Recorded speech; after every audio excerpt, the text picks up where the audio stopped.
I just saw the thumb.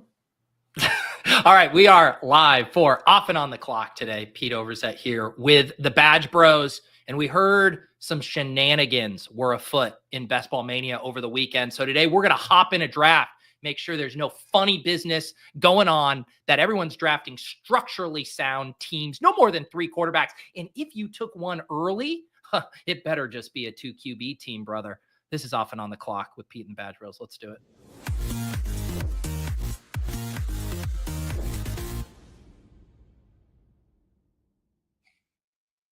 All right, guys, we are back after a long weekend. How are we doing, Nez and Jon? Doing good. I think if I listen closely, I can hear one of the best ball drafters on Twitter outside of in my living room crying right now. Yeah, it was a pretty. It carries that far. Yeah. Pretty busy weekend. Yeah, I hear some whines and some cries. So pretty busy weekend. Yeah, Jon, I thought, the dust had settled from kind of the RTA stuff a little bit. We were about ready to move on, actually talking ball, talking ADPs, talking players, but that was not the case on Saturday. Nah, you just got to find something new to complain about. Turn the page there. You got to protect your $38 worth of mini Schnauzer 2 and puppy 7 entries on the Twitterverse there. You got to defend them to the death there. Yeah, I mean, tell me you haven't done a daily draft without telling me if you're concerned about a guy auto drafting 150 that represents 0.03% of the player pool. I said it on the Soulcast too, but when I was thinking about it, that I was just being like, how were we not just all so excited that an NBA All-Star is punting it off to us in our favorite game that we love? Like, to me, like, how are we not all doing cartwheel? It's like, that's the coolest thing. Someone with so much money who wants to come and do the thing we're doing and play really poorly against us. I'd say I was shocked, but based on the stuff I've observed over the past couple of weeks, I guess I shouldn't have been. I mean, like, to go full circle back to like the poker stuff back in the day, it was the coolest thing in the world to go to LA for like the early WPT stuff. And like Kevin Durant's there, Russell Westbrook's there, Bruno Mars is there. Like, these guys, like, now we have that same opportunity. And I think people's mindset get blurred because it's like, oh, he's a partner of Underdog. They think he's like forced to do this or something. Like, he has no contractual obligation to play BBM in any regard, right? So it's kind of like, yeah, man, this should something be celebrated, something to grow the game. There were 2 amazing growth opportunities for the game this weekend, right? And it's just kind of like people react negatively. The space is just not inviting enough right now.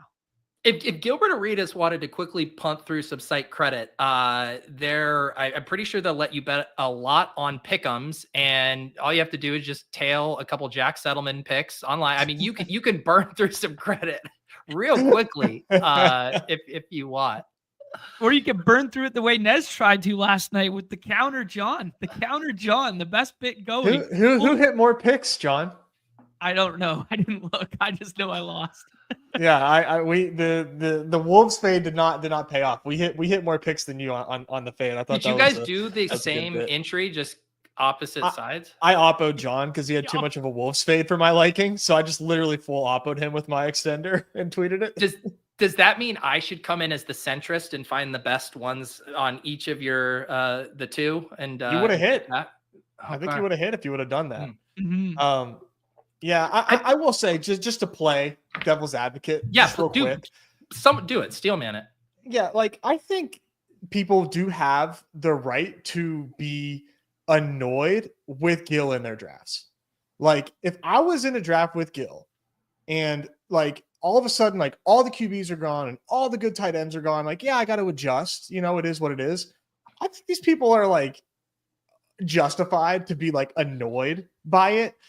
However, to like want it to get canceled and like to want a statement, like, that is like not owed and like will not happen because like the ADP values themselves were not too large, but like I think people are justified to be annoyed. Like, get the fuck out of here, Gil. Like, you're out of your element. Like, you're pissing me off. I'm trying to have a good time. Now you're throwing the whole draft off. Like, that kind of hurts the entertainment value for people. I can understand why people are pissed. Yeah, I mean, I strongly disagree with that. But wasn't like, I think I saw a little bit of that, Nez, but wouldn't you say that was not the tenor of the main thing that was annoying people? Weren't most people annoyed because they thought people were getting super teams in the Gil's rooms, not that their time was getting wasted in a Gil draft? I thought most people were upset about the potential super teams. Well, I would disagree about the super teams, of course. Well, I do too, but I'm saying like the most of the chatter I saw, I thought was from that perspective. I kind of saw a little bit of both. So for my, where I would give people the benefit of like being correct is in the, the argument that I made. Now, yeah, I would not vouch and say that those people are right, that super teams are being created. We all, those who know understand that is not at danger here. Yeah, I know, like from the fun factor, like I definitely saw more of what Pete was alluding to than what you're alluding to, Nez. Like people were worried about like the super team stuff. From the fun factor aspect, it's like as long as anything's within the rules, people can play as they see fit. So like you can't cry, oh my God, I want every opportunity in the world to chase EV and make good teams, but then also cry, oh, it's no fun to draft with Gil, right? Like I disagree. You can say it's not fun to draft with Gil. He's not even in there drafting. He's auto drafting, and he's not even doing like it's not that's not fun. It's not like, it's cool that he's there and that he's playing with us. If you're in that room, that's not fun. Yeah, but he's doing the same thing every single day in every single sport, right? Like he autos basketball every single day. That was clearly different though. Like that's positional. Well, in the fact that the people in there didn't think it's fun illustrates that. Do you think people would have fun building super teams? I think people would have a lot of fun building super teams. So if the people in the draft aren't having fun, and yet the people on the outside are saying super teams are being built, how does that all get squared? Yeah, like here's the analogy. The super team argument I don't agree with. Yeah, the analogy is like you enter a poker tournament and there's one rich drunk guy and he just goes all in every single hand. And you're crying about like, oh, I can't play my suited connector right now because this guy's making the game no fun. But it's also, yeah, this is no limit hold'em, and somebody's going to catch that stack and be in a way better position to win eventually. So like, you can't have it both ways. It's kind of like, you're playing Call of Duty and there's a guy camping in the corner with the sniper rifle, and you're like, oh, I got a 4-kill streak, and now I get shot in the head by the guy camping in the corner. It's like, oh, damn it, that's no fun to play against. That's so lame. But it's also like, he's entitled to play that way, and that's part. And then I can leave the lobby or leave the table and find a new table or find a new lobby. I'm stuck in this draft for an hour. Drafting. It's the same. It's not, John. You can leave a lobby and join a new Call of Duty game. Like, sure, yeah. Maybe the Call of Duty hour-long draft. Like, but poker tournament is the exact same. Like you can't leave. You can't do anything. Like you just have to wait till that person is busted or out. And they're gonna bust or be out very quickly if they go all in every hand. You're stuck for an hour drafting with Gilbert Arenas. Nah, it lasts way longer than an hour, but yeah. I think the thing I would be most sympathetic to in the times I've gotten tilted on stream is the ambiguity of not knowing if I knew for a fact this wasn't going to get thrown out, like then I'm good. It's the fact that I might spend the whole time doing the draft and then have it canceled. Like I had one early in a big board draft, right, where the guy took Hollywood Brown 101. And since I was streaming, I was just like, fuck it. I'm just pushing the plane and I'm going to just hop in another draft. It didn't end up getting canceled. So I just autoed a team because I was just like, I don't want to spend the time doing this whole draft and then have it canceled. So I was like, I'll just punt the money to even avoid that being an issue. And I'm not telling that other people should do that. But for me, that I think is where I understood some of the frustration of like, is it going to be canceled? Is it not? But the whole idea of the teams and the teams that have been canceled, I think we have to put some faith in Underdog, who at this point they flag for collusion. They flag for things that tilt the imbalance of the contest, combos that shouldn't be possible. Obviously in the dailies, we know is a trigger there. And that just wasn't occurring in these Gilbert Arenas drafts, even if he was acting like a fucking kamikaze. Yes. Yeah. 100%. Like, I feel like that's that should be obvious. Like, it's those, like, I don't even give credence to, like it's okay if you're new to the space and you just don't understand like what you're witnessing, but like we're pretty evolved and mature in these games now that like those type of arguments, like I just don't even like give credence to, personally. Mhm. Somebody's got to answer for them, but like I don't give credence to those type of things. I think that is obviously like not the case. Yeah. And I think, Ned, like to your point, like for the people who are annoyed, like the one thing like that you could have made it, it's like, if you're plugged in to basketball Twitter, you could go on and clearly say, all right, Gil is in the next 150 or whatever. Yes. Like yeah, you could have 45 minutes of pain, right? Like 45 minutes of doing a draft that is annoying to you, but then you could eject, right? Like it's like, all right, I'm going to sit out these lobbies, like Gil burned through his entries. So like, this never should have gotten past like a minor annoyance for someone, or should have just been a thrill to be like Gil's punting it off in my room to me. But it became like so many things on Best Ball Twitter right now, just this super large ordeal that didn't need to be an ordeal. And no, an underdog statement is not coming. No. I saw that comment when I was like, oh God, we have lost the plot if you want a statement about this. Would you say that we're no longer early? Now that like these storylines just blow up, like how quickly like this thing takes off. We are not early. No, it's over. Early. Well, it's not over, but it's not early anymore. I mean, we're in Rolling Stone. It's not early anymore. All right. Any other comments about that? About the contest? Was it true? Was Gil then going in sprint drafts? I don't know if those were jokes or not. Was he actually going in other drafts or just BBM? I think it was just 150 BBM all in a row, all on auto, sorted by projected points, and with some positional caps.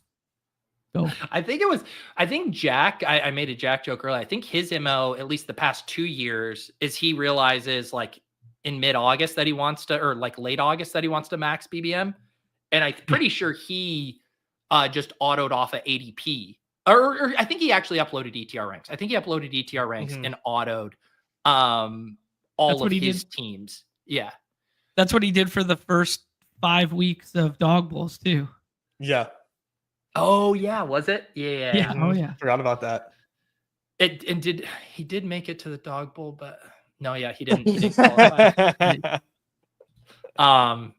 Yeah.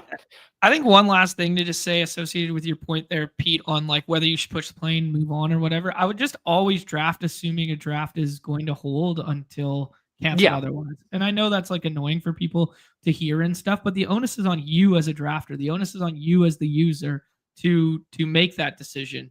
Like you can't then cry about it after you made the decision to be like, oh, I think this is going to be thrown out. I pushed the plane as well. And then it doesn't get thrown out. You have no recourse there because you made the initial action. So I just think like the onus is on you on a drafter is to always complete your draft unless you know, because there is no absolute certainty that you know a draft's going to get thrown out. And I remember it was 2 years ago, right? That was when we were kind of in peak wide receiver avalanche territory. Mm-hmm. Like there'd be pro running back drafters that would get really pissed in those rooms, or they'd end up in one of my streamed rooms and they're like, what the hell is going on? You guys took every wide receiver before round 5. I'm having to take Adam Thielen as my wide receiver 3 narrator. It worked out. Relax.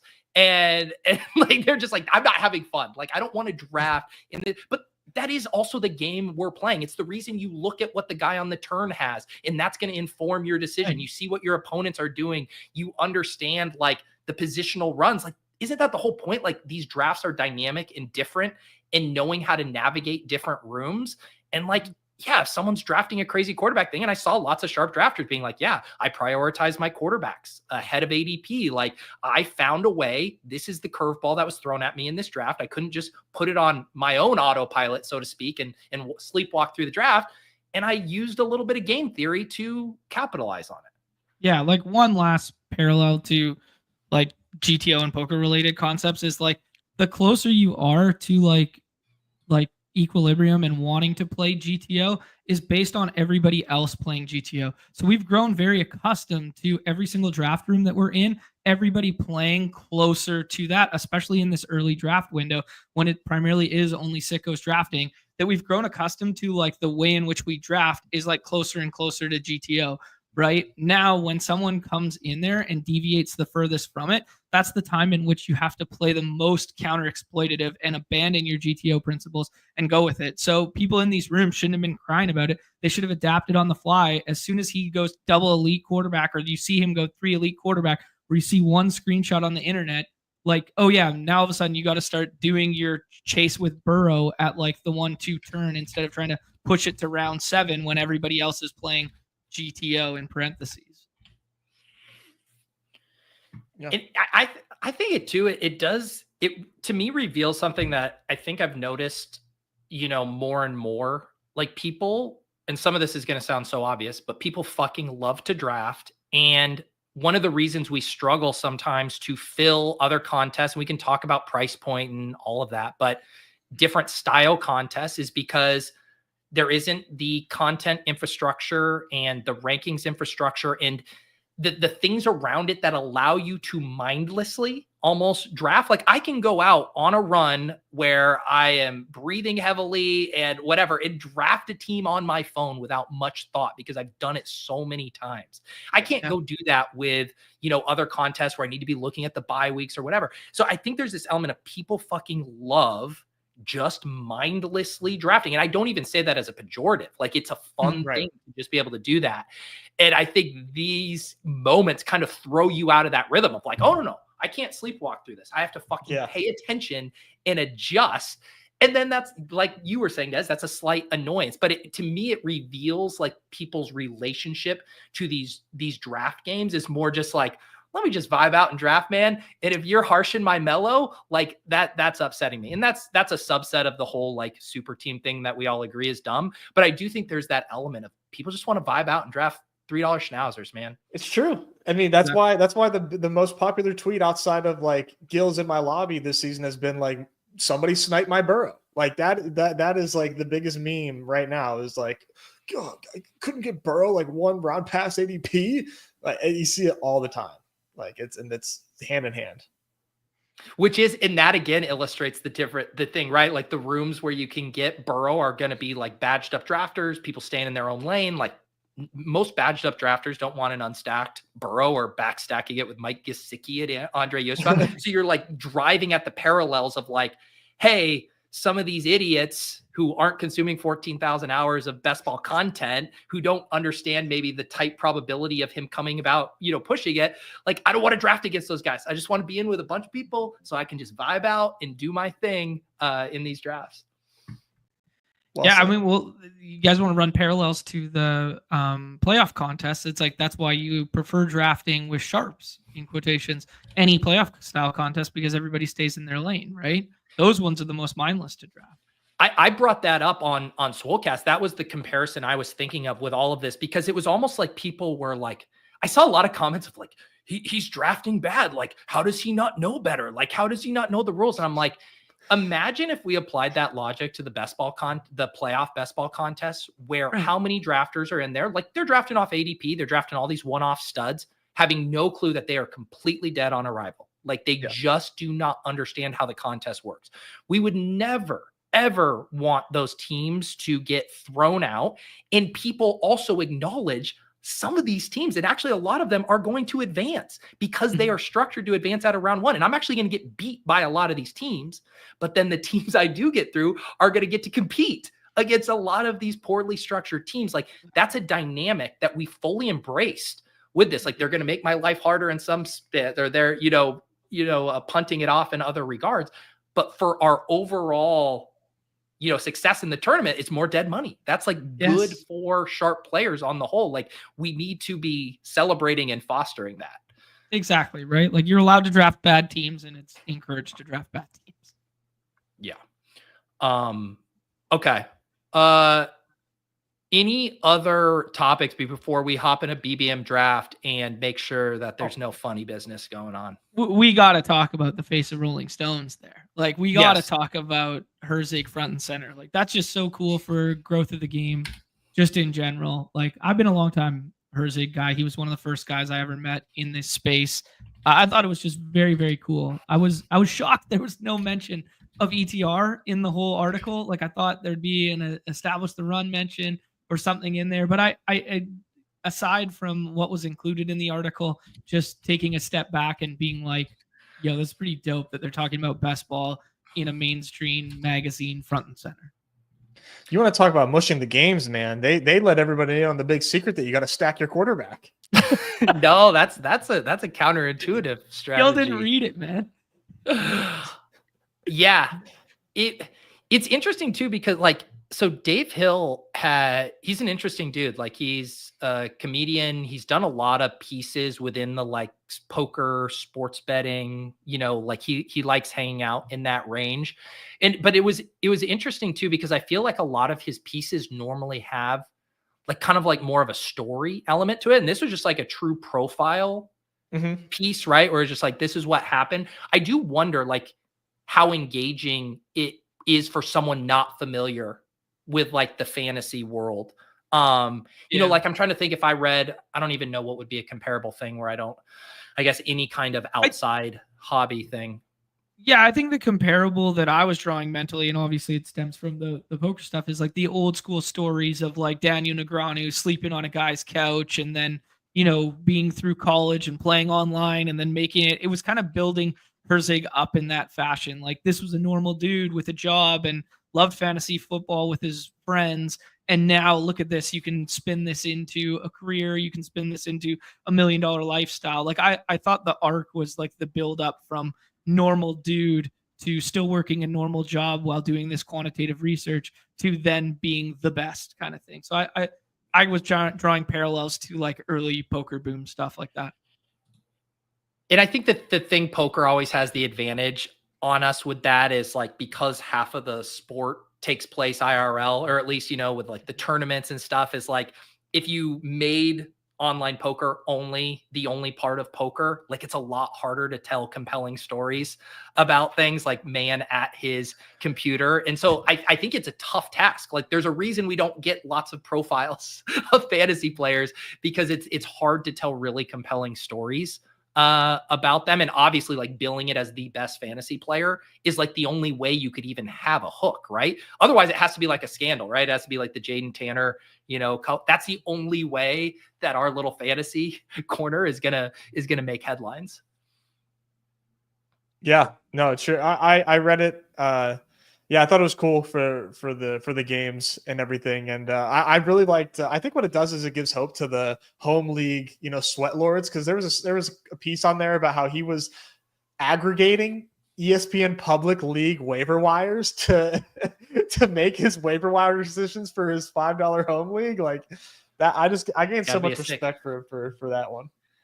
Well, the other thing and not that this was fully highlighted in the article, but people talk about like, where's the EV? Where's the one? Like, one thing that Herzig has done repeatedly has been willing to go where there isn't a lot of content, where there's new opportunities. Like, you want to talk about any of the games that were on IKB, any of the like crypto adjacent fantasy games, any of the less popular games on the smaller DFS sites like Yahoo and stuff. Like, he's constantly sought out those opportunities where there isn't a lot of content, there isn't a lot of information, in being early is way more important than even being better than people. And I think that's always something that we kind of talk about too, where people are always wanting to have their cake and eat it too, as far as, I want to play the games I love to play, but I also want it to be plus EV. And it's like, well, sometimes you have to go to these dark corners of the fantasy internet to actually be able to get that. And I mean, Herzig is definitely someone who's been willing to do that throughout his career.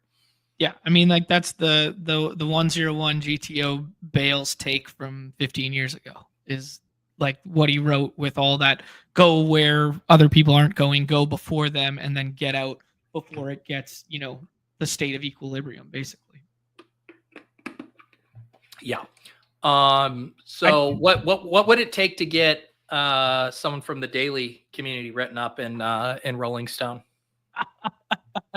I'm not sure it's gonna happen. You'd have to win both Dog Bowls live contests. And you'd have to have the background story, like Viper going through the mountains. Viper might be our best shot at it right now. Viper actually could give you the story. I was gonna say Viper or A1. You got the emo in the Discord. One of those two would be really good profiles. Dude, I can see the cover right now. It's Viper, and there's like a hawk, setting on his shoulder right here, like there, like the Peregrine Falcon or whatever, right there. Maybe a little flash of the tat or something. I don't know. Yeah. That would be a great contrasting like parallels of the space article too, where it's like kid in college dorm room quant versus, guy who found best ball later in life after already having this huge full arc and then listens to the hawk outside his window kind of deal. I do like that. Yeah. Very good. I think another cool thing, and granted, we know a lot of the personalities who've won BBM, but like, I still am hoping that whoever won BBM5 will eventually come out, but it would be fun to read a profile on all of the winners. And like, I think Fareed's story was super interesting too. And you kind of see like where people come from, like these different backgrounds, obviously like separate what we know of Chesley of now, but like chess background, like we all just think of him as a best ball guy now, but his background, leading him there, obviously Herzig, Karain more as a traditional fantasy analyst. I do think there's some like interesting stories there of like the type of people best ball attracts and then who, bubbles up to the top. I think there's some interesting angles there, because I do think the risk of an article like that too is just like, well, fuck, you just got to be this giga brain smart guy in the same way, John, with the poker stuff, right? Where it's just like all the Swedes and their solvers, and you just got to be this bright mathematical mind. Like there's not a lot of profiles about those guys either. No, exactly. Like the only one ever that comes to mind is like the OG Isildur one stories, but it's because he was on the other side of the spectrum. He was like crazy. Nowadays, like you don't hear shit about like Linus Love and stuff like that. Like he's just like an introverted dude who's the best in the world. Well, now you hear the story. It's like guys like Jason Kuhn who are smart, but also in like peak physical shape. That's just like all life optimization. Like everything is just like GTO, both in poker on and off. That's like the next wave of these poker superstars. All right. Are you two things in the chat here, Pete? Actually, I wanted 3 things really quickly. I found it hilarious that nobody brought it up on Twitter, that in the Rolling Stones article, Herzig talked about using his own iteration of a solver like 10 years ago when he was talking about winning on like drafters and all that sort of stuff. And the word solver is literally right in the article, and nobody said shit. Like, because this is how guys have been beating the games for like a long time. Did they? I thought he was just describing an early optimizer he made. He was. Right? He was. But it's just funny that they used the word solver. And no, the tweet that Chris put out, Chris is hanging out in the chat right now with all of our reactions in our tones of voices to the Gilbert Arenas thing. That was brilliant. That was very brilliant for our little bubble. And then Eric's in the chat talking about IRL best ball lobbies in Vegas. It's something that has been flirted and talked about. Vegas is not the spot for it as of yet, but definitely some brick and mortar stuff associated. Like I've heard some murmurings floated around. It's a pretty cool idea. Well, we're gonna do a very small scale version of that with our ship chasing meetup, because I'm gonna organize some. So we're doing a meetup in Florida this year. Not doing our Vegas meetup, and I'm gonna try to organize some kind of ship chasing invitational, and even talking to Hope and Numi about that a little bit, where it'll be IRL drafts, but trying just for the people who are there, can we spin up a little 36 person, tournament, something like that. And maybe it could be used as like a trial balloon type of thing for how this stuff would come. And obviously everyone familiar with the format and settings, but getting to actually go make the picks, in person with a group of people could be fun, because from you guys came out to Vegas before too, just like getting to do in-person drafts is a ton of fun. Oh, for sure. 100%. And the Dog Bowl meetups and stuff like that, when we're like, those were my favorite parts of Dog Bowl, where it's like, I wasn't competing, so just being able to sit in a circle late at night and all draft together and make fun of each other across the table while we're drafting, like whatever it was, golf for the next day, or a random football event for the next day. Like it's so fun. Any thoughts on NBA conference finals here as well before we get into the drafting? It's just a tough loss, man, for the Timberwolves. I mean, they said it in the post game, but like the Timberwolves win that game if it's anybody else other than OKC. on the court with them. I mean, they really could not have played a much better game as a team. Obviously individual performances could have been better, but I mean, they shot so well and still lost that game. That's tough. Like, what are you going to do? You just got to tip your cap at that point. So RIP Wolves, I think 3-1 against the Thunder is probably curtains for them. But I think we got a series with Knicks and Pacers, so that'll be fun tonight. Yeah, I hope so. I hope Knicks can steal one tonight, both for the bags and for entertainment purposes. But yeah, man, first team in NBA history to win in rebounds, field goal percentage, 3-pointers. There was like 8 categories that they beat the Thunder in last night and lose the game in playoff history. So they were teams that basically ticked all those statistical boxes, were 55-0 prior to last night. And yeah, wow, that was the first one. But I think the biggest story of that series, man, is Randall. Like, Randall not closing 2 out of 4 of the games, like being completely inept outside of the first half of game 1, where they were basically using like a combination of Chet and whoever they wanted to switch onto him. Ever since, it's been like Caruso and Dort switching between him and Ant, that sort of thing. He's been invisible and not even playing the tail end of ball games. It's crazy. Just to juxtapose what Cat did last game versus like what Randall's done in 3 of the 4 games. It's wild. Yeah. Looks really bad on his part. And I thought he was having a good playoffs there for a minute too. But no, that definitely the biggest reason why they're where they are right now. Yeah, I was when I woke up and saw that score, thinking about our Timberwolves Western Conference futures tickets. I did not like seeing a 2-point loss there. We're gonna keep the faith, just like Numi. We're gonna keep the faith. Nez, I saw your tweet last night and I didn't really understand it. You're a fan of the fouling up 3? No, that was sarcasm. Okay, with sarcasm. Yeah, okay, yeah. That's what I anticipated. But I hate that shit so much. Yeah. They botched it once in the Nuggets series earlier and paid the price for it. So I was interested to see if they'd go back to it, and they did go back to it, and it did work. But yeah, it's pretty gross to, especially when they were fouling so quickly that like you were taking like 0.8 off the clock, 0.6 off the clock. It was like, what are we doing here? If you're gonna foul, like give it some space and at least take like 2-3 seconds off the clock, or a second and a half off the clock late in the game like that. I don't like it, and I thought that they were executing it poorly, which was like a bad combination. It's just bad product. All right, let's hop into BBM. Here we've been touring around the lobby. I don't believe have we drafted a BBM team together? No, I don't think so. I don't think so either. So I hopped in. I meant to do a 30-second. I think I hopped in a 20-second, but I did draw my first influencer 101. I think this is my first 101 in BBM. So no way. Thank you guys for being my good luck charm. Yeah, I've been running cold on top half of the draft board. Wow. This what number BBM is this for you? Do you know? I think this is like 24, 23 or 24. Ooh. I can go look real quick here. Wow. After we make our pick. I'm only at like 7, I think, or 8, maybe 8. Yeah. So I am just going to say, John, for 2 reasons. 1, because I never have the ability to click Jamar Chase. I would like to click Jamar Chase. And 2, I am worried if we flip the board, we might allow someone to get Amon-Ra St. Brown 1 pick after ADP, which we cannot allow.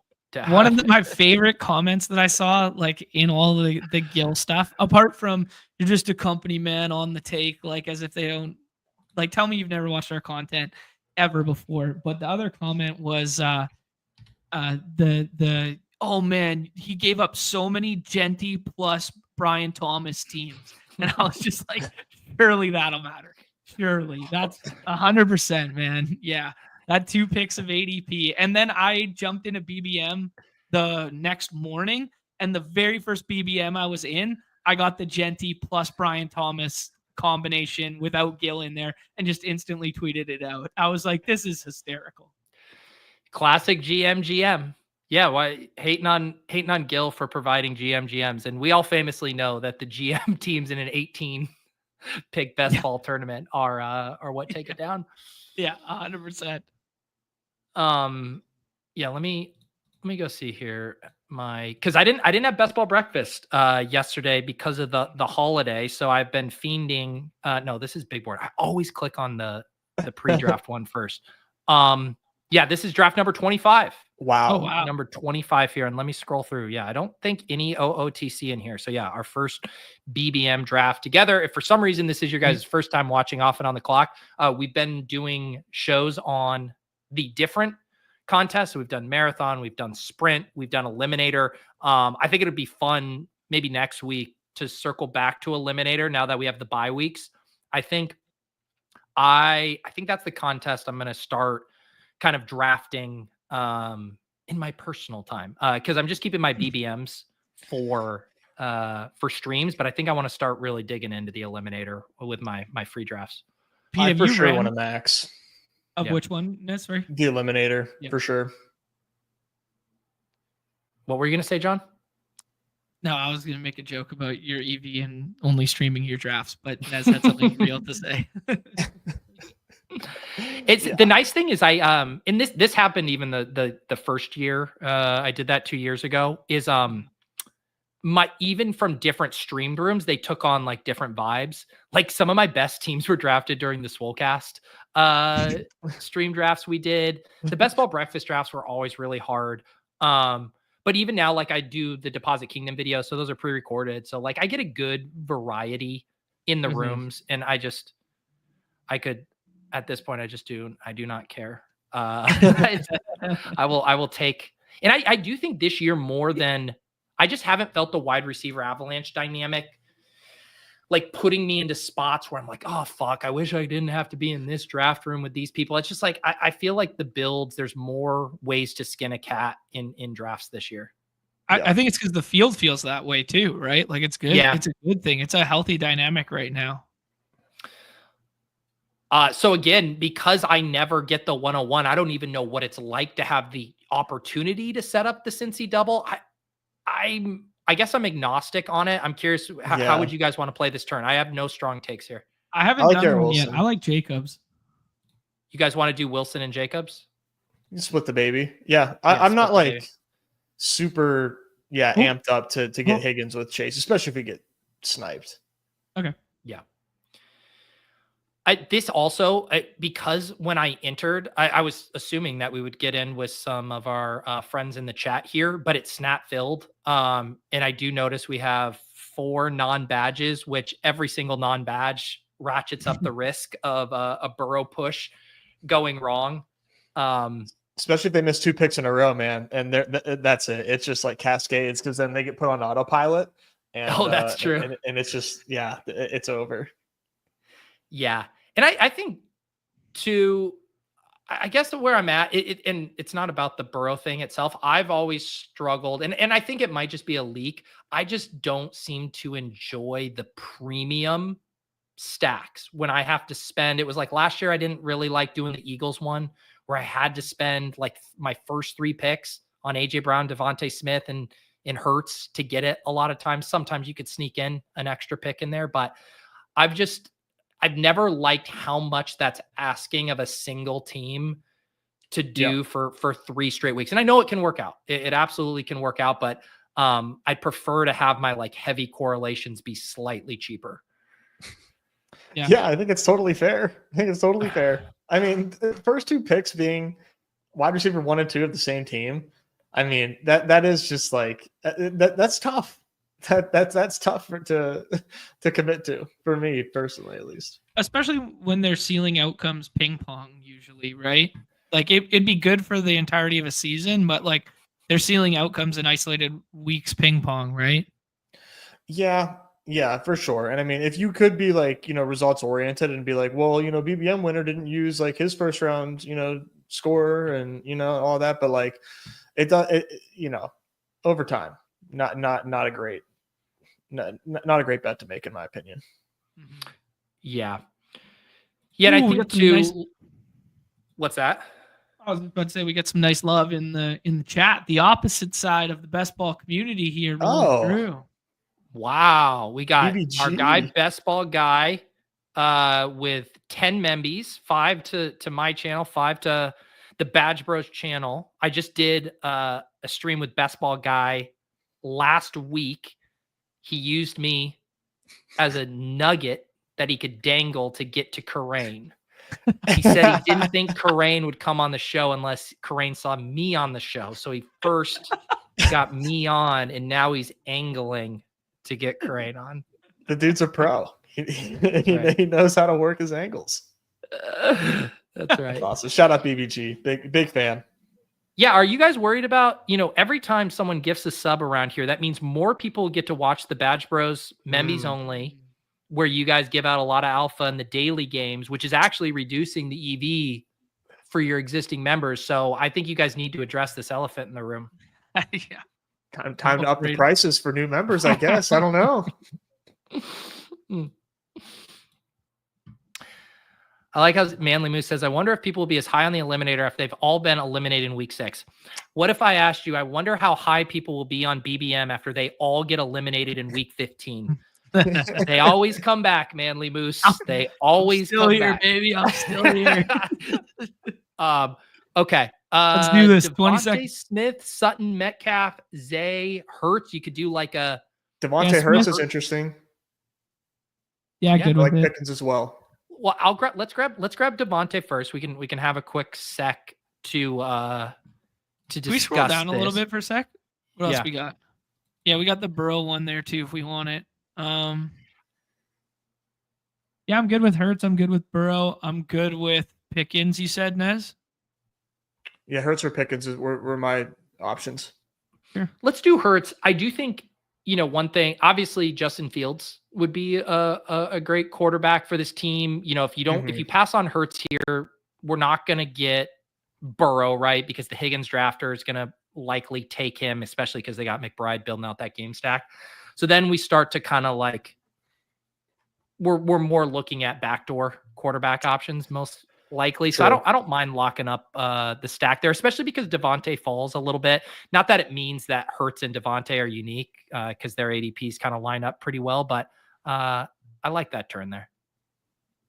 It's at least somewhat unique. You would assume with Jamar Chase. So yeah, I was looking at something. I guess it was the other day. Whatever. Who gives a shit? What position do you think Justin Fields was in the 6 games he started last year, as in terms of fantasy points during that window? He started 6 games. He went 4-2 in those games. He didn't win them the way they wanted him to win them, so he got replaced. That was like QB 13. Pete? I'm gonna say I think John's fishing for a little higher. I think he's gonna say he's like QB 7 those weeks. QB 6. Okay. QB 6 across those 6 weeks there. I don't know, man. Like I understand that people don't like, this is the safest his job security maybe has ever been. And they're going to establish the fuck out of it. If he runs for 800 yards again, 900 yards, and that's kind of like a middling ground there, and scores like 7 points a week on the ground, like I'm bullish on that the field stuff.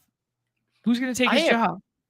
I am too, just because like the job risk conversation is just like it it would have to be an absolute disaster for him to get benched this year. And so you're kind of getting to middle it where it's pretty rare, right? That we get that profile where he's going. The only other example is if it's a rookie, right? Jaden Daniels kind of going in that range last year where it's just like, yeah, he could be awesome, but he could also suck because it's hard to project rookie quarterbacks. And we're getting that discount with Fields because I'm not sure why. Just, I guess he's coming off of a season where he got benched, even though he was playing well when he got benched. I think it's because people watch him. That's why. Yeah. That's why. Like the box scores, if you just look at the box scores and what he does from a fantasy output standpoint, like Yeah, I don't know. I think it's because people think he's not a good real life quarterback, and they're probably right about that. But I'll leave the light on for the chance that he is, and his fantasy box scores mattering over and over again. Is he I the think biggest? too, it's just like I was gonna say, sorry, just Yeah, Garrett no, Wilson good. being the only stack partner. Yeah. So the Garrett Wilson draft, like a lot of the time, like I'll take Justin Fields naked. I mean, like I don't give a shit. But yeah, I think a lot of that is like it's get the Garrett Wilson drafter, has a lot of, squatting rights on him. Would you rather backstack him with Josh Reynolds in the last round or Alan Lazard in the last round? That's where I'm more inclined to agree with Rolling Stone that stacking is a bit of a counterintuitive strategy that maybe I don't need to do. Yes. In that case. Mason right. Taylor it is. Yeah. Mason Taylor is actually a fun stack there as to round out your double because he's cheap, tight end position. If you're building out a late room, you get a little kind of mystery box upside there. He's going to be on the field, run a lot of routes. No, Conklin blocking him. All right, what do we got here, Pete? Debo comes back. Nez, I feel like I'm like somewhat on Debo Island these days. I still kind of like Debo. Laporta's here, Jacoby, Judkins, Caleb Johnson. I'm Jacoby over Debo. I'm good with Jacoby. But yeah, Debo, I'm really sad about what I saw last year from Debo. So I am kind of like wishy-washy on it, but great Real scenario quick, for him. John, I'll let you split the baby here. We got Jacoby for Nez. What do you want here? Tony redacted. Okay, you got to give me you got to give me the full name when I have to scroll down and do it on a 20-second clock. I can't be using. I'm like, God. He was right. Just for the record, he was right above Shakir right there. So he was wasn't too far scroll. Okay, wasn't too far. All right. I'm just like, oh God, I got to scroll down to pick one. I know, and it's a bit name. Like you got to use so much brain power to be like. Oh, so man. There's other Tonys, but I think structurally running back there felt a little bit better. I think what Tony did last year with when we thought the backfield was going to be a split and then wasn't actually really a split is getting disrespected a little bit because he was really good. And there's reason to think that team could be improved this year with the offensive line additions and the new quarterback, yada, yada. So I think it's fine. I don't think it's I'm not pounding the table for him, but I thought it was a fine spot. Yeah, I think the way I feel about the Titans backfield is kind of how I've historically felt about the Kenneth Walker Sharps, where I'm like, both of those guys can be smashes in different scenarios. And even though I tend to gravitate to the one who's cheaper in those dynamics, I don't want to just always be passing over the earlier one. Because like you said, if it's business as usual for Tony Pollard's role and the offense is improved, he's going to be a value at that price.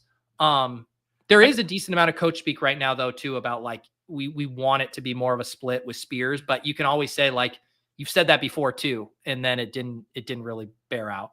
That's what they said all last offseason. And then he comes out and gets 20 carries a game for the first whatever weeks. The one that I'm kind of intrigued by too is New Orleans in week 17. Feels like a spot where that could be a slop it up fest of the year kind of thing. Yeah, I mean, we did our ranking of the week 17 games over on Ship Chasing, and I think that one was either second or third to last off the board. But beauty is in the eye of the beholder, and John, no one is better at beholding slop fests than you. So I will grant you a little slop equity there. What was the 101 game, Pete? I missed that episode. Detroit Mini is kind of the you get the dome game, those offenses. The one selection that got kind of the most shout from the chat as being an extreme value is I think the Cowboys Commanders slipped to pick 10 or 11. And I think the projected total for that game is really juicy. It's one of those things where I think the divisional round element, we know there's such a wide range of outcomes. That game could be 17-10, or it feels like it could be 41-34. Is always how those feel. There's one narrative that I looked into after we talked about it the other day there, Nez, is that Commanders field. Remember how I was like, oh yeah, it used to be so shitty and blah, blah, blah. They did switch surfaces last year. Nice. So that time of year for an outdoor game in Washington won't look as bad on paper anymore. That's good. Yeah. Do you remember where Tampa Bay and Miami went in that episode? I didn't get a chance to see the whole draft. I think because I'm trying to remember because I wrote up my own rankings for a Fantasy Life article, so I had like my big board, but I think they went 6 or 7. And that was another one. I think the chat was saying you could make the one thing we saw, like the tier from like game 2 to like game 7 is like pretty flat. Like you could shuffle those up depending on like, do you want to prioritize dome? Do you want to prioritize offensive firepower? You know, it was a choose your own adventure, I think there. Speaking of choose your own adventure, we're about to pick at the 8-9 turn. We got our Jalen Hurts. We got Jacobs, Pollard at running back. We got Jamar Chase, Garrett Wilson, Devontae Smith, and Jacoby. This is going to maybe turn off quarterback for us. Yeah.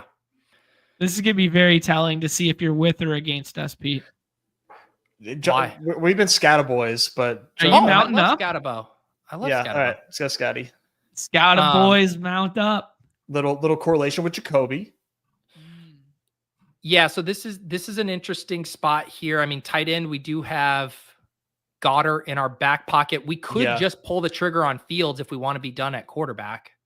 Good with it. No, it's double buy. Okay. Trey Harris, Keon Coleman for the correlation. Okay, I put Trey Harris in the queue here. All right, we'll grab Trey Harris. Good call. Yeah, double bye week. They would have been after us. Yeah, but that would have been bad. But here is the thing about that. Do you in builds like this where you could take, say you got a cheap Cam Ward, say you take a cheap, like who do you think Russell Wilson's going to be the quarterback for the Giants in week 7? I probably would pony up 9? For maybe Gino on this team. Gino with Jacoby. Because I don't think it's that bad. No, I just was going to say, like, if you really wanted Fields, or say Fields was at a value too, where I'm like, I don't know if you should always be shying away from that, right? This year for me, I've been leaning into spending more draft capital at quarterback than like I ever have. And that includes taking a third QB when I have one of the top 4 studs, like still going 3 QB, maybe not going like Burrow with Hurts or anything that extreme, but like definitely leaning into like spending more draft capital at QB, whether it's, you know, maybe 2 higher price QBs or 3 QBs earlier than I ever would before. Would you say that's kind of a byproduct of one of the biggest best ball influencers in the game, Gilbert Arenas, kind of having an effect on your playing style?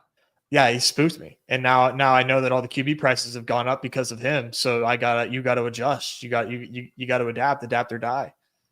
Is what they say. Like, I think I'm with you, Nez, and I think part of that dynamic is because, I mean, you can make very good arguments that those round 4 elite quarterbacks are great values there. I think so many of the quarterbacks who go in the pocket from like 100 to 130, awesome values. I think you can make the case that like Geno Smith is one of the most mispriced quarterbacks on the board. I mean, there are a lot of places where the quarterback is going to project as the best value. Yeah. And that can lead you a lot of times being like, do I want to take a running back who could legit be the running back 3 on his team? Right. Or do I want to take a stacked Geno Smith as my QB3? And I'm with you. A lot of times I'm like, yeah, just give me the third quarterback out. And what's one of the things that holds true, like as we get closer to the start of the season and we have more clarity on those back end running back wide receivers, that's going to free us up for more 2 quarterback builds. Let's hammer the guys who we now really want to hit. Right now, there's so much ambiguity that it's just like lean into that safer kind of quarterback selection. Right. Perfectly said, gentlemen. I'm getting killed in the chat by Basketball Viper here rolling through. He goes, who's the late in life guy with the hawk? I said later. You guys are 25 years apart. Don't kill me. You and A-Win are 25 years apart. Okay, let's see here. So yeah, I don't have any ranks in here. We got Najee and Charbonnet sliding past ADP. Loveland would be a fun tight end, first tight end upside for us. Loveland or Warren? I am not out on Tyler Warren. John, do you have a preference? Nope, you guys choose Loveland.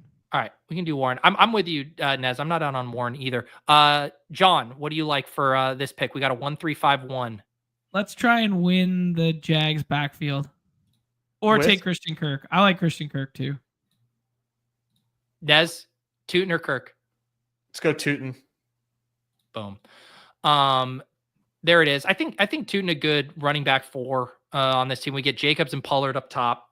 Feel pretty good about what those guys are going to do. And then let's take a couple swings with the early 4th round 2025 selections in Scatabo and Tootin. It feels like we spent more draft capital than we actually did on running back, just because we're kind of like even with wide receiver. That's true. Like, you know, that's true. Yeah. So we got our 1-4-5-1. Yeah. I think that the fact that we went Trey Harris there with that last pick kind of freed us up there to do like a tight end running back selection. And this is like, I mean, Kirk is fine. I like him, but this is just generally a pretty gross range. I mean, the ADP going from 129 to 145.8, like a round and a half of no wide receivers. Extremely felt. Can you pull up the draft board for a second? Because there is like this extreme pocket of like, 8 wide receivers go in 3 rounds. And it seems to be the norm right now. And I guess that leads to your guys' point about the quarterbacks there, where it's just kind of like every wide receiver is the same, except for the wide receivers with those monster ceilings at the front end of the draft board. And I think it's crazy because like you could I think you can look at some of these wide receivers that just went in round 10 and just kind of look at it as like a black hole where like they just completely separated from where the gravity of those that tier of wide receivers are, and maybe they actually do belong there, but they just separated. Does Jack Besh really belong 20 picks ahead of that tier? Does Marvin Mims belong 20 picks ahead of that tier? King. They just completely separated, and they're just like they've ejected from that tier, and it's going to take so much to bring them back. Yep. I also want to just say why Nez was going off there. I did do a little draft room contest integrity sweep. No more than 2 quarterbacks have been selected by every team. I just want to let the viewers know that I remain vigilant. If I see anything funny going on with over selecting quarterbacks, I'll be the first one to let you know. Thanks for doing the due diligence, Pete. Yeah. I know it's you guys just want to sit back and vibe and select the rookies, but some of us have to keep an eye on our opponents and see what they're doing. Are we all too low on Trevor Lawrence? Like Trevor Lawrence goes as a 3rd quarterback right there. Probably. Yeah. I think any other era BBM, he gets Liam Cohen in, he gets Travis Hunter as his new as a wide receiver too. I think any other year we would be like, rose-colored glasses for Trevor Lawrence. We've just seen it so many times now that like of just being disappointed that he remains a value, and there is like that dynamic of people who are respecting the stack, and so you're able to push it as the Hunter and or BTJ drafter. Yeah, and I think really the difference is that extra year, right? Because we're doing the wish casting with Caleb Williams, right? We're saying, hey, wasn't that great rookie year, but you get Ben Johnson, you get the influx of weapons, we'll take you at 102. Whereas Trevor Lawrence, that like window of like fool me once, fool me twice kind of thing, where it's like, all right, we'll take you at ADP, but we're not giving you any coaching weapon boost that we're willing to give to a 1st year or 2nd year guy, basically. Yeah.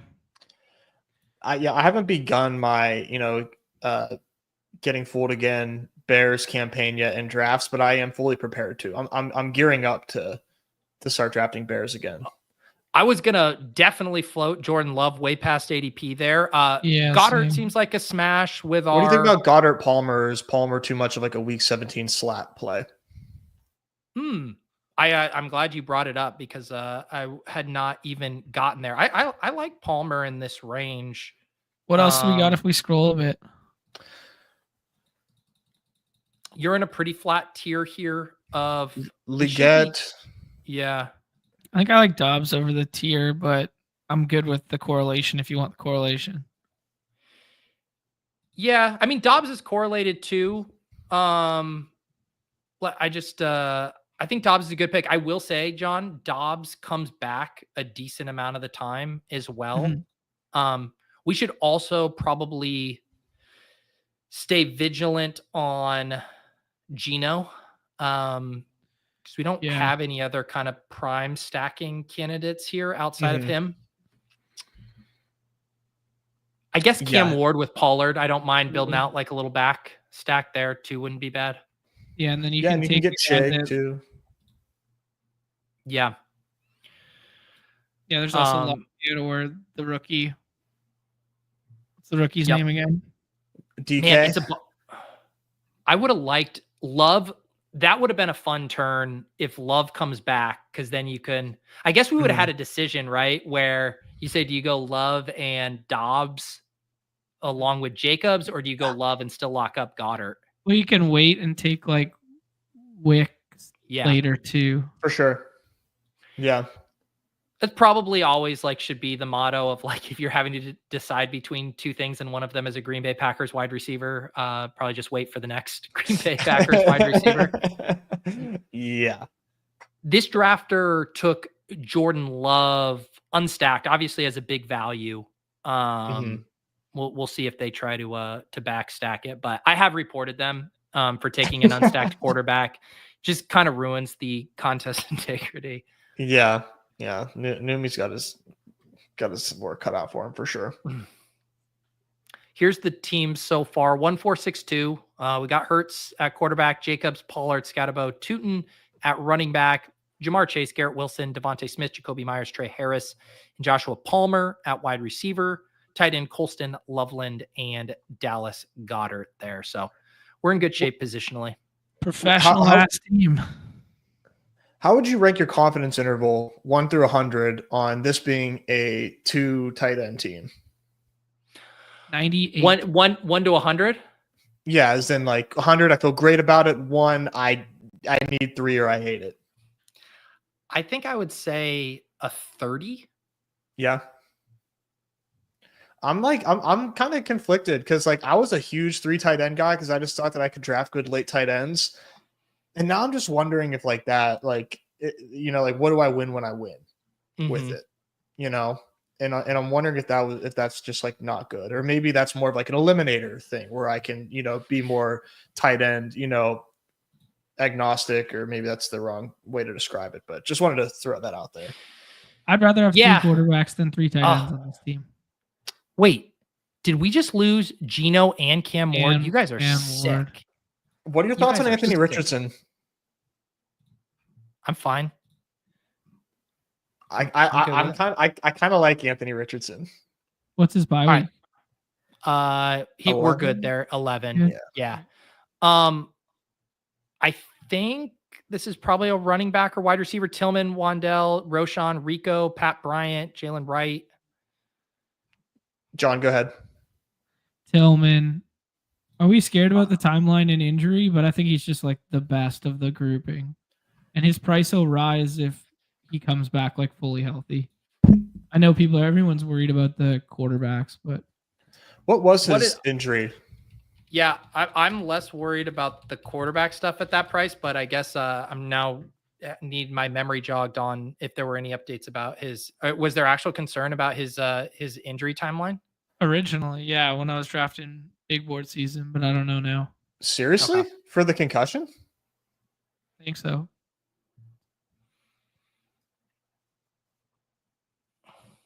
Huh. Someone smarter than me was talking about it. Okay. There you go. Well, that would be upsetting because that'd be a very long time. So Nez, what have you been like? Which ways have you been doing Anthony Richardson? Like as part of Colts bets, as like a QB2, QB3? Like how have you been gravitating to him? Usually like QB3, but I've been taking him a lot because I like the idea of like, hey, if this guy does get announced as the starter and it looks like there's confidence, I think that you're going to get, potential closing line value when the contest closes on him.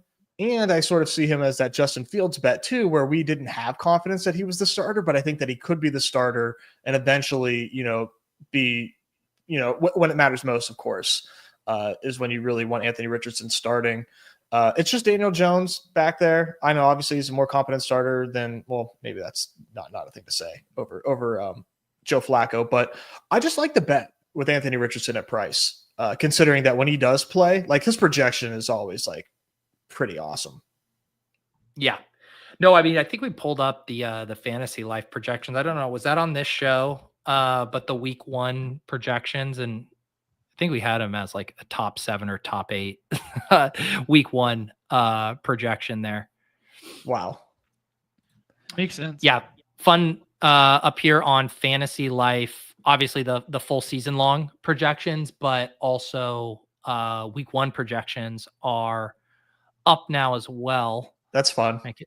Yeah, it is fun. I know everyone likes looking too. Like even just right now, we're still, fantasy life, Mike Clay, like full actual detailed projections are kind of hard to come by right now. Week 1, like week by week projections are much easier to like conceptualize too than like a season long. Like over season, I'm just like, okay, like I barely know what these numbers mean, but like I know what a fantasy point looks like for a single week. Yeah. Let me go over to projections. I was on the ranks tab there for a second. Week 1. Yeah, Anthony Richardson at the QB6 for week 1 projections there. So yes, he that's fine. If he's starting, he is going to project extremely well. And I kind of like his weapons. I don't Yeah. know, maybe weapons is a bad way to describe them. I'm just going to throw out a name, Lloyd or J.K. Dobbins or Jarquez Hunter for 3 options for us. Yeah. Let's do Lloyd then. You like Lloyd? Oh no, we got Jacobs. Jacobs. I'm sorry. We got Jacobs. Thank you. Yeah, Dobbins. Hunter or Dobbins? Dobbins. Didn't get it in time. No, but we're good. We're good. We can definitely get to 6 running backs here. Because our last 2 picks, probably a wide receiver, tight end. Okay. So we can do Dobbins here too and be done at running back at 6. Yeah, unless you want to stack AD Mitchell, but he might come back too. I bet he might. Yeah. Back. Let's grab Dobbins. Yeah, Nez, where are you at on free agent watch for Dobbins and Keenan? Are you still selecting those guys a good bit? Oh yeah, for sure. Keenan, I have no idea where he's going to end up, but I am still drafting him.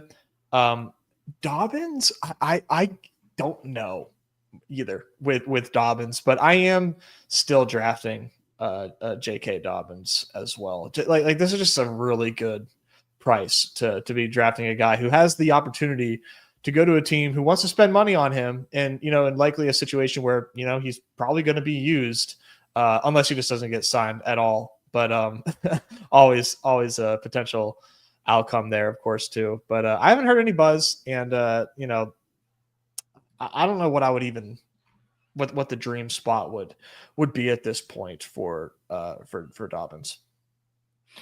I think there's a lot of good spots for running back, because you basically just go down the row of all of the teams we were hoping were going to spend more money, or more draft capital at running back: Cowboys, Bears, Chiefs, like basically any of those teams that didn't spend, he would immediately become pretty interesting.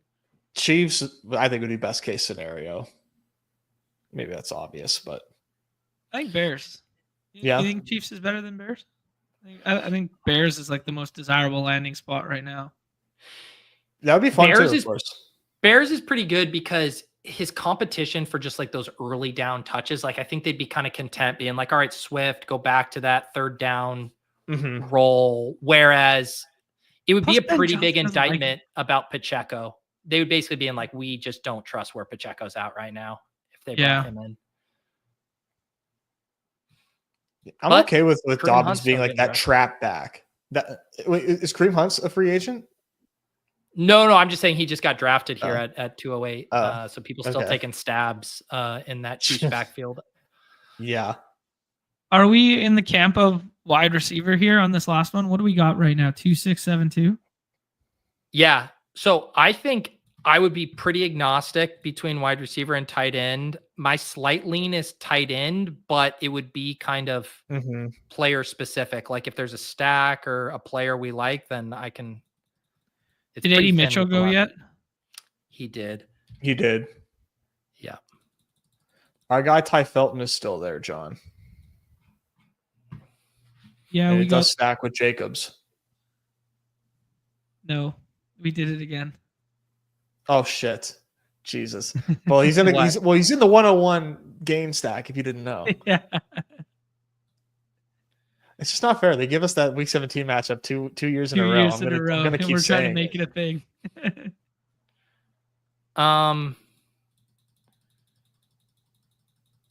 Anything stand out to you guys here? I do like wide receiver. Can I get it in time? There we go. Yeah, Ty Felton. I actually just did last week for Fantasy Life. I wrote up an article about the prices for all of the third round wide receivers and a couple of the fourth round guys. And it is interesting to look at the spread in ADPs of like those guys from basically Kyle Williams down to the Savion Williams and Ty Feltons, who mostly go undrafted, and making me want to gravitate obviously to the cheaper ones too, where it's like, yeah, we're talking about third round wide receivers. Like there's a lot of ways it can go wrong.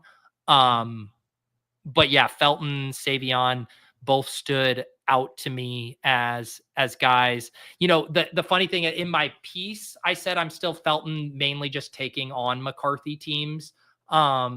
Whereas if we get, you know, some pretty positive training camp news on him, I might be willing to like really go hard. But yeah, like the ADPs for these: Kyle Williams 122, Jalen Knoll 150, Pat Bryant 175, Tesla 205.1. These ADPs might have moved slightly by now. Ty Felton 214, Savion Williams 215. And then the other thing, just benchmarking it to the supermodel rating, so more of an agnostic thing from Dwayne's model, and you'll see how bunched up all of these guys are. 69 for Kyle Williams, 69 for Knoll, 68 for Pat Bryant, 68 for Tesla. And then a little gap, 64 to Felton, 66 for Savion Williams. So like all within like a similar ballpark here, but you're paying a lot for the projectable volume for Kyle Williams specifically. That's what we thought we were doing with Jalen Polk last year too. That, and I even said that I was like, we're doing this same song and dance that we did with Jalen Polk last year, which is, it feels like such deja vu. And now we're just like, but Kyle Williams will be good. Like he's not going to be Jalen Polk. Jalen Polk sucks. I wonder if, and maybe this is like, no, just a flat no. Do you think maybe like the fact that like Kyle Williams was starting to kind of get that slow hype ramp up before draft season, you know, like he was kind of like the flavor of the week and pre-draft best ball. Then he goes to the Patriots, and you know, like for whatever reason, we as a best ball community, well, I know why the reason is we, you know, get like the Patriots, and so because of the landing spot, you know, maybe it made him a desirable pick. I don't know. Just throwing that out there. I like that psychology angle there, that it's like, not only was it this guy that a lot of us probably felt a little underexposed to if you're drafting big board drafts, where it's like, I want to catch up on this guy. Like he's getting all this steam. Holy shit. Now we got this draft capital, good landing spot. And then you combine that with like the Drake May enthusiasm for the community. And it was just like pouring gasoline on like, okay, this, yeah. That could be like he was always going to go ahead of Jalen Knoll, right? Because he's less blocked, but you're still probably paying like a 10 to 12 pick premium on because of the dynamic you described. Almost, yeah. I mean, I would say like at a minimum. Pete, can you go back to the draft room real quick? I want to see the end of the board. Tyler Higbee, Jackson Dart, Troy Franklin, Jordan James, Arroyo, Calvin Austin, Theo Johnson, Kareem Hunt, Ray McLeod, A.D. Mitchell, Amari Cooper, your last round picks. I mean, that's a gross ass round 18 right there. Yeah. And what this has led me to do is a lot of 3 quarterback builds where I tack on a quarterback in the last round, because I like the potential of a quarterback ceiling back there more than throwing darts at some of these guys who might not even be in our player pool come end of August. So I think like what I'm looking back on this team, especially with like Anthony Richardson on it, and you know, maybe we only get 6-8 weeks out of him, I think I would have taken only one of those 2 running backs at the 16-17 then would have stacked AD Mitchell and kind of like doubled down on the bet of Richardson. And then I think I would have backstacked one of maybe a Browns quarterback with Tillman, or like taking a one-off shot at some of the quarterbacks that are left, like a naked Rodgers or something like that in the last round. What do you guys think? I mean, I feel like I think your point about the quarterbacks and the tight ends being the better picks down here, I think is very true, but I don't know if Aaron Rodgers like falls into that. I think he has a lot of zero risk as well. But I do think if you will like your teams better if you have Jackson Dart, Sam Darnold, Tyler Higbee, Cade Ottens. Like if those are the last few picks you're making, you're gonna like your team a lot more. Yeah. Mm-hmm. Yeah, you're definitely gonna feel more comfortable about it in May, no doubt. Ryan has an interesting question associated with that. It was like, where does Rodgers go once he signs with Pittsburgh? Like, I mean, it's not a given, but like everybody and their dogs projecting the fact that he does. Like, where does he go? Does he still go beside Jackson Dart, or does he just go with like the stacked DK teams in like the 16th? Yeah, he becomes the Sam Darnold to JSN, the Aaron Rodgers to DK Metcalf, like range pick. Yeah, because people, it will be nice to have that confirmation, because there will be some teams where you need that QB3 or whatever, and it'll be nice to have that, but he's not moving the needle fantasy wise at this stage of his career. Like he couldn't move the needle last year, and he had an awesome setup. Yeah. I think Stafford, Darnold, obviously Stafford fell in this one, but yeah, Darnold seems like a pretty good comp for his ADP. I'm tilting looking at this board. The Cam Ward snipe one pick ahead. The Geno going at 162 to the Bowers team though. So I get it, but it doesn't mean I'm not going to tilt. Actually, let me tilt this Baker Jordan Love team. Is that a 2 QB or 3 QB? This is the exact dynamic we were talking about, where I'm tilting now, but they have Calvin Ridley. We were talking about these picks that you're taking here. Mm-hmm. I don't mind the QB3. No, yeah, I'm definitely a proponent of it early in the draft window right now for sure. Because I think from a macro thing, like what Nez was alluding to earlier there, is I do think quarterback price tag rises with recreationals and rises as we get more certainty closer to. You guys both alluded to that. So I think, tacking on a cheap third quarterback now early in these draft windows feels very cozy. It feels like the 7% exposure blanket. Yeah. I do like how that Benny Hanna drafter did it. He went 3 and it was all stacked up. That was he really did that nicely. Yeah, especially if you spend your second round pick on Brock, which makes it harder to go elite QB too once you've done the elite tight end, and so he just hammers running back and wide receivers, gets his second tight end Kincaid, and then just blue and purple there until the very end. Those are 3 good quarterback choices associated with it too, because those 3 in particular are the ones that have like premium assets that go early, like first and second round, but they are the cheapest of the bunch after, like that grouping of Tua, Geno, and Staff. Yeah, and I mean, what is Stafford's ADP? Because he's a guy too that like a lot of times it's just the Puka drafter. Yeah, so he falls a full round, where him being able to sneak in that extra quarterback selection there. Mm-hmm. I mean, this is where like we would have liked him to just grab Stafford, instead. But he knows like which of these two is more likely to fall, Geno or Stafford. Obviously, Stafford. Right. But yeah, these drafts, I do think that the trickiest dynamic is basically, round 16 through 18, if you don't have quarterback or tight end bullets to spend. Mm-hmm.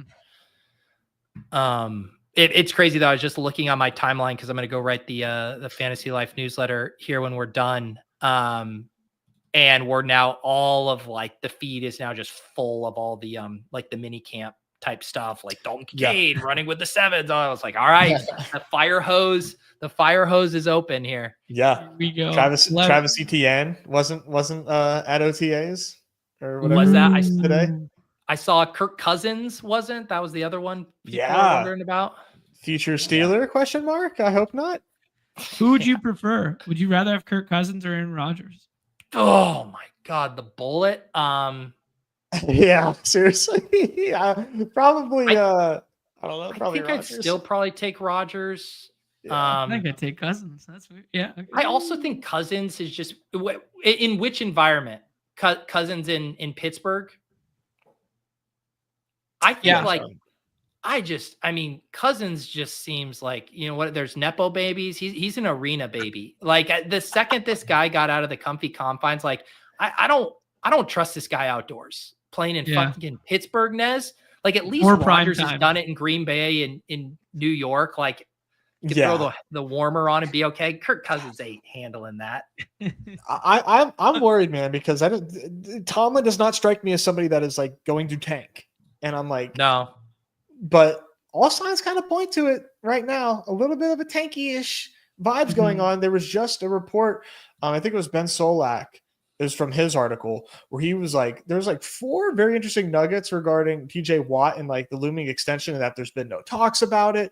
He just had his worst statistical season, potential like overhaul in the team makeup next year. Like there's a chance that like he's gone and they don't, and I hope they don't extend him. Like I feel like you need to be in like a really competitive position to spend a lot of money on an age 31 edge rusher. So I'm like fingers crossed that they actually like blow this thing up, because that's like that's what you have to do in the NFL. Like I'm tired of being in purgatory and just like making the playoffs just to get clapped. Like let's tear it down. Yeah, and it also it's the constant thing, right, with the team building and where the incentives aren't aligned between like coaches and players and like the front office, right? Like their goal of building a future Super Bowl champion doesn't align with Tomlin, continuing to, just crank out wins. It's hard to fire a coach who's constantly getting to double-digit wins and going to the playoffs. So it's like, well, yeah, why would he want to tank? He's not wired like that. Right. But they're going to try if they go into the season with this quarterback room. That is for sure. I'm really intrigued to see what comes. Yeah. All right, John. What do you got here? Yeah, we got new contests in the lobby. The Sickos, the puppy over the weekend there. Truly sick behavior that, what is it? The draft ended April 27th, ? And now here we are, May 27th, and we've already filled $1 million puppy. And we are on to puppy 2, which is $1 million puppy, but super flex. And then we got a 3-entry max time box contest there, the pug, $12 price point. So very fun chats going off, clamoring about it. But yeah, it's awesome. That's very cool. That is very cool. Love the pug. Love those like medium price point tournaments. And evergreen reminder that the best time to get into a Superflex contest is like, before you can finish your sentence. So definitely, if you are a Superflex person, get in there before ADP just shifts dramatically, unless they got out ahead of it. And whatever I said about Aaron Rodgers before, be a nice value in that. Yeah. Also, I just checked the structure on the pug is sick. 2 of 12, then 1 of 5, 124 seat final. So I think like some interesting calibration there. Like, yes, a little bit bigger final than you'd normally be used to for a contest of that size, but one of the lowest barriers of week 15, week 16 advance that you'll see. Like back-to-back 105s is really, really sick. Yeah. And you want to talk about a week 17 is all that matters contest right there as well. With that really outsized final relative to the other pod sizes. Yeah, 20% to first. Very, very cool. Very cool. I love that. Guys, get your winners up right here. Gilbert Arenas, wide receiver. What did you call him? Agent Zero wide receivers. Agent Zero wide receivers. That's awesome. getting ahead of it as an influencer, knew that the Superflex was coming. So he got his ranks preloaded for Superflex. Accidentally I like put that. them in the BBM, Oh shit! How underdog? Hey, New Me and Hope, let your hair down. Rename this contest. Hit them with the Gilly there, and everyone will know exactly what you mean. That's very good. Man, I like that Galbrain take there. He's just ready. He's ready to load it in there. Although I will say, yeah, unfortunately, it is going to require a new rankings tab for him here in the Superflex. Everybody knows you got to spend $37.50 in preparation for a contest that you're going to spend $7.50. It's got every lesson costs something. God, I really want to book Gil for a randomizer, but at this point too, it'll be those props you cannot to just tell us what happened there. Tell us what I just love the idea, and I'm sure this happens with a lot of things like rich people do, where it's just like something they do that they will never think about again. That on just one random afternoon, and the internet, it does not stop talking about it. No. I guarantee Gil doesn't even remember drafting those teams at this point. Dude, like the perfect comp to that is the poker games of the guy who sits in the game and he tells the same story for the next 10 years in the live game of that one time that Kevin Durant rolled through and I played that hand against him, and Durant doesn't even remember going to the casino. Yeah. All right. You guys firing up a stream right now? What are you guys talking about? Yeah, baseball. Big baseball day. No hoops contests, they're carryovers. No puck contests, they're carryovers. We'll do all the hits tomorrow with all of the sports because we'll have a brand new NBA contest, brand new NHL contest, and there's a big baseball one there. But for today, 11 games MLB, diving into that right after this. Sweet. Anything else for you, Nez? No, I got to tap in for baby duty, but excited to watch the show with Jon. That'll be just Jon, and I'll see you in these MLB lobbies and these Superflex lobbies and God knows what else.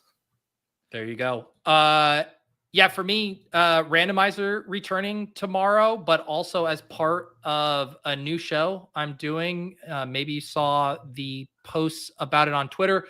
Best Ball Bash. If you guys are a YouTube member on my channel and you are free tomorrow at 1 p.m. Eastern, you are eligible to enter a drawing to hop on stream with me and draft. All I ask is that you just have some form of passable internet connection. Camera mic does not have to be a fancy setup. It just needs to work. Basically, if you could log on to a Zoom meeting like with your boss and everything's fine, like that's all you need. So basically with StreamYard, which is what we use to host our streams, they'll allow me to create a little giveaway, and I'll give you a hashtag to use in the chat. And the chat is going to be just gated for YouTube members. If your name comes up, I will literally figure out how to contact you on DM, Discord, Twitter, whatever, email, and I will send you the link and you will hop on and draft with me. Very cool. That is tomorrow. Very good stuff. I mean, for people playing at home, there is a StreamYard app there is on iPhone. I imagine it exists for Android too. And you literally just copy paste the link right into it, and you can just like go like this, and it works. We've done it when for your video tap in. Yeah. So I mean, like if you have a phone, you're eligible. It works a little bit better if you plug in headphones or whatever. But if you have a phone, just like that, and you'll be able to join. And you know what? You would, normally I'd say, hey, in that situation, maybe you're not seeing the draft board or whatever. But look, I've serviced audio listeners. I will service a community member who is on stream with their phone. I will let you know every pick. Excited to meet some new people. Hopefully some new characters. Hopefully no one who says problematic things. It'll be fun. It'll be fun. So that's tomorrow. Go watch Jon here on Membies Only. And we'll see you guys next time on Off and On the Clock. Peace.